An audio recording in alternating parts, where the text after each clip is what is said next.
Hello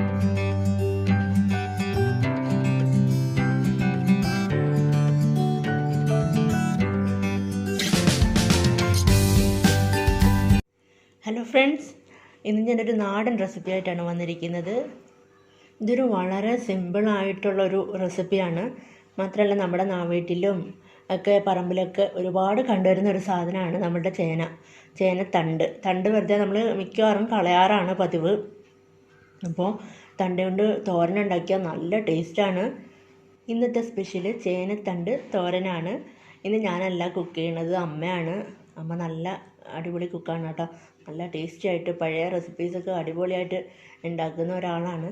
അപ്പോൾ നമുക്ക് ഈ തോരൻ ഉണ്ടാക്കുന്നത് എങ്ങനെയാണെന്ന് നോക്കാം. അതിനു മുമ്പ് നിങ്ങൾ ആരെങ്കിലും എൻ്റെ ചാനലിലേക്ക് ആദ്യമായിട്ട് വന്നിട്ടുണ്ടെങ്കിൽ ഒന്ന് സബ്സ്ക്രൈബ് ചെയ്യുക. എൻ്റെ തൊട്ടടുത്തൊരു കുഞ്ഞു ബെല്ലൈക്കൺ ഉണ്ട്, അതും കൂടി ഒന്ന് എനേബിൾ ചെയ്ത് വെക്കുക കേട്ടോ. ആദ്യം നമുക്ക് ഈ ചേനത്തണ്ടിൻ്റെ തൊലിയൊക്കെ ചെത്തി കളയണം. അപ്പോൾ ഇന്ന് ഞാനല്ല കേട്ടോ കുക്ക് ചെയ്യുന്നത്, ഇത് അമ്മയാണ്, ഹസ്ബൻഡിൻ്റെ അമ്മയാണ് ഇന്ന് കുക്ക് ചെയ്യുന്നത്. കാരണം എനിക്കിത് തൊട്ടാൽ ചൊറിയാതിരിക്കാൻ ഒരുപാട് കാര്യങ്ങൾ ഞാൻ ചെയ്ത് നോക്കി കേട്ടോ. യൂട്യൂബിലൊക്കെ കിട്ടിയ സംഭവങ്ങളൊക്കെ പരീക്ഷിച്ച് നോക്കി, ഒരു രക്ഷ ഉണ്ടായില്ല. കാരണം ചൊറിയുന്നത് ഇത് അടിക്കുന്നത് മാത്രമല്ല, ചൊറിഞ്ഞിട്ട് ഒരു രക്ഷയില്ലാണ്ട് തൊലിയൊക്കെ പൊട്ടി അവസാനം ആ പാടൊക്കെ പോകാൻ തന്നെ കുറേ നാളെടുത്തിട്ടുണ്ട്. അത് കാരണം എനിക്ക് തൊടാനും വലിയ ബുദ്ധിമുട്ടാണ്. കാരണം ഇതേപോലെ ഒരു പ്രാവശ്യം തടിച്ചിട്ട് കുറേ 2-3 ദിവസം കഴിഞ്ഞപ്പോഴാണ് അതിൻ്റെ ആ ഒരു എഫക്റ്റൊക്കെ പോയത്. അപ്പോൾ ഈ ചേനത്തണ്ട് കട്ട് ചെയ്യുമ്പോൾ ശ്രദ്ധിക്കേണ്ട കാര്യം എന്ന് വെച്ചാൽ 2 തണ്ടുള്ള ചേനയില്ലേ, അതിൽ നിന്ന് വിളഞ്ഞ് നോക്കി കട്ട് ചെയ്യുക, അല്ലാതെ ഒരെണ്ണം മാത്രമുള്ളത് കട്ട് ചെയ്ത് എടുക്കരുത്. അപ്പോൾ അതിൻ്റെ തൊലിയൊക്കെ നന്നായിട്ട് ചെത്തി കളഞ്ഞ് എടുക്കണം കേട്ടോ. അപ്പോൾ അടുത്ത സ്റ്റെപ്പ് അത് ചെറുതായിട്ട് അരിഞ്ഞെടുക്കുക കേട്ടോ. അപ്പോൾ ചെറിയ സ്ക്വയർ പീസായിട്ട് അരിഞ്ഞെടുക്കുക. നമ്മൾ വാഴ പിണ്ടിയൊക്കെ അരിയത്തില്ലേ, അതേപോലെ അരിഞ്ഞെടുക്കണം കേട്ടോ.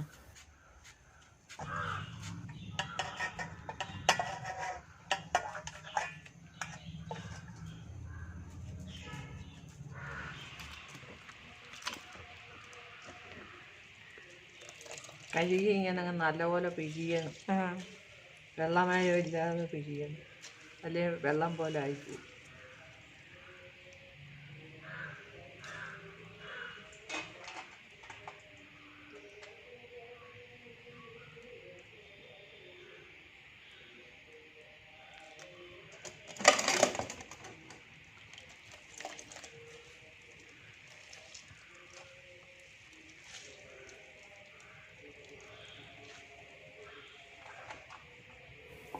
അപ്പോൾ നമ്മളെല്ലാം പിഴിഞ്ഞെടുത്തിട്ടുണ്ട്.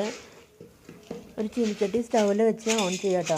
അപ്പോൾ എണ്ണയൊന്നും ഒഴിക്കണ്ട. കുറച്ച് പയറിൻ്റെ അലകാണ്, പയറിൻ്റെ പരിപ്പില്ലേ, വറുത്ത് കുറച്ച് പൊടിച്ച് വെച്ചിരിക്കുന്ന പയറിൻ്റെ പരിപ്പ് അങ്ങോട്ട് ഇട്ട് കൊടുക്കണം. അപ്പോൾ അതിലേക്ക് നമ്മൾ അരിഞ്ഞു വെച്ചിരിക്കുന്ന ചേനത്തണ്ടും കൂടി അങ്ങ് ചേർത്ത് കൊടുക്കണം കേട്ടോ. അതെല്ലാം കൂടി ചേർത്തിട്ട് നന്നായിട്ടങ്ങ് ഇളക്കി കൊടുക്കണം. ഇളക്കി കൊടുത്ത് കഴിഞ്ഞിട്ട് നന്നായിട്ട് പൊത്തി വെച്ചിട്ട് കുറച്ച് നേരം ഒന്ന് വേവാൻ വേണ്ടിയിട്ട് അടച്ചു വെച്ച് കൊടുക്കുക. കുറച്ച് കഴിഞ്ഞൊന്ന് ഓപ്പൺ ചെയ്ത് നോക്കുക, വെന്തിട്ടുണ്ടോയെന്നൊന്ന് ചെക്ക് ചെയ്തോളുക. വെന്തിട്ടില്ലെങ്കിൽ ഒന്നും കൂടി ഒന്ന് ഇളക്കി വെച്ചിട്ട് വീണ്ടും പഴയതുപോലെ അങ്ങ് അടച്ചു വയ്ക്കുക കേട്ടോ. ഈ ടൈമിൽ വേണമെങ്കിൽ നിങ്ങൾക്ക് മുളക് പൊടിയും മഞ്ഞൾപ്പൊടിയും ഒക്കെ ഇതിൻ്റെ കൂടെ ചേർക്കാവുന്നതാണ്, അല്ലെങ്കിൽ തേങ്ങയുടെ കൂടെ ചേർത്താലും മതി. അപ്പോൾ അത് അവിടെ നിന്ന് വേവട്ടെ. അപ്പം നമുക്ക് അതിൻ്റെ കൂട്ട് എന്തൊക്കെയാണെന്ന് നോക്കാം. അപ്പോൾ ഒരു മുറി തേങ്ങ ഞാൻ ചിരവി എടുത്തിട്ടുണ്ട്. അതിൻ്റെ കൂടെ ഒരു 6 അല്ലി വെളുത്തുള്ളി എടുത്തിട്ടുണ്ട്. അതിൻ്റെ കൂടെ ഒരു 1/2 ടീസ്പൂൺ ജീരകം, നമുക്ക് ക്യുമിൻ സീഡ്സ് ഇല്ലേ, അതൊരു 1/2 ടീസ്പൂൺ. അതിൻ്റെ കൂടെ 1 ടീസ്പൂൺ മുളക് പൊടി, 1/2 ടീസ്പൂൺ മഞ്ഞൾപ്പൊടി, പിന്നെ കുറച്ച് കറിവേപ്പില, അത്രയും കൂടി നന്നായിട്ടങ്ങ് ചതച്ചെടുക്കുക. അപ്പോൾ നമ്മുടെ ചേനത്തണ്ടും പയറും നന്നായിട്ട് വെന്തിട്ടുണ്ട് കേട്ടോ. അപ്പോൾ നമ്മൾ ചതച്ച് വെച്ച് ആ തേങ്ങയുടെ കൂട്ടും കൂടി അതിൻ്റെ പുറത്തോട്ട് അങ്ങ് ഇട്ട് കൊടുക്കുക. ഈ ടൈമിൽ ആവശ്യത്തിന് ഉപ്പും കൂടി ചേർത്ത് കൊടുക്കണം കേട്ടോ. ഇവിടെ കല്ലുപ്പാണ് യൂസ് ചെയ്യുന്നത്, അതുകൊണ്ട് അത് വെള്ളത്തിൽ കലക്കിയിട്ട് ഒഴിച്ചു കൊടുത്താണ് കേട്ടോ. ഇനി അത് അടഞ്ഞിരിക്കട്ടെ, നന്നായിട്ട് വേവട്ടെ, വേവുന്നത് വരെ വെയിറ്റ് ചെയ്യുക. അപ്പോൾ നമ്മുടെ തോരൻ നന്നായിട്ട് വെന്തിട്ടുണ്ട് കേട്ടോ. അപ്പോൾ ഈ ടൈമിൽ ഉപ്പൊക്കെ കറക്റ്റാണോ എന്നൊന്ന് ചെക്ക് ചെയ്യുക. ഉപ്പും എരിവൊക്കെ നിങ്ങളുടെ ഇഷ്ടത്തിന് ചേർത്തോളൂ കേട്ടോ. അപ്പോൾ ഞാൻ ഉപ്പൊക്കെ ചെക്ക് ചെയ്തു, കറക്റ്റാണ്. കടുക് വറുക്കാൻ വേണ്ടിയിട്ട് വേറൊരു പാൻ സ്റ്റൗവിൽ വയ്ക്കുക. അതിനകത്തിൽ ആവശ്യത്തിന് വെളിച്ചെണ്ണ ഒഴിച്ചു കൊടുക്കുക.